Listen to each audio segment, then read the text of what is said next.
السلام علیکم ورحمۃ اللہ وبرکاتہ۔ صدقہ فطر۔ صدقہ فطر یعنی فطرانہ۔ صدقہ فطر کے مسائل۔ صدقہ فطر ہر مسلمان پر فرض ہے۔ صدقہ فطر روزہ دار ہو یا غیر روزہ دار، صاحب نصاب ہو یا غیر صاحب نصاب، سب پر فرض ہے۔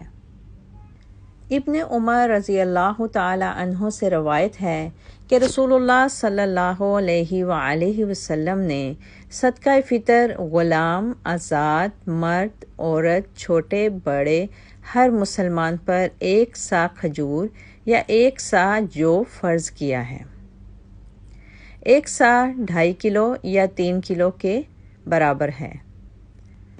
ہر شخص اپنی حیثیت اور علاقے کی معروف جنس گندم، چاول، کشمش، گیہوں، انجیر، پنیر وغیرہ ان سب کے مطابق صدقہ فطر ادا کرے گا۔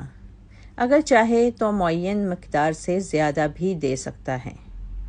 صدقہ فطر جنس کی صورت میں دینا افضل ہے۔ صدقہ فطر کا مقصد۔ صدقہ فطر روزے کی حالت میں ہونے والے گناہوں سے خود کو پاک کرنا ہے۔ ابن عباس رضی اللہ تعالی عنہ سے روایت ہے کہ رسول اللہ صلی اللہ علیہ وآلہ وسلم صدقہ فطر کو فرض قرار دیا تاکہ روزے دار کے لیے لغو اور بیہودہ اقوال و افعال سے پاکیزگی ہو جائے اور مسکینوں کو کھانا حاصل ہو۔ جو شخص صدقہ فطر لے رہا ہے وہ بھی اپنا صدقہ فطر ادا کرے گا۔ صدقہ فطر کی ادائیگی کا وقت۔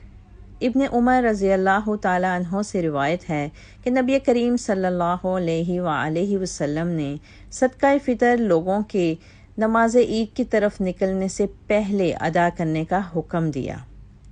رسول اللہ صلی اللہ علیہ وآلہ وسلم نے فرمایا، جس نے صدقہ فطر نماز عید سے پہلے ادا کر دیا تو یہ ایسی زکوٰۃ ہے جو قبول کر لی گئی، اور جس نے اسے نماز کے بعد ادا کیا تو یہ عام صدقات میں سے ایک صدقہ ہے۔ صدقہ فطر گھر کے سربراہ کو گھر میں موجود تمام افراد، بیوی، بچوں اور ملازموں کی طرف سے ادا کرنا ہے۔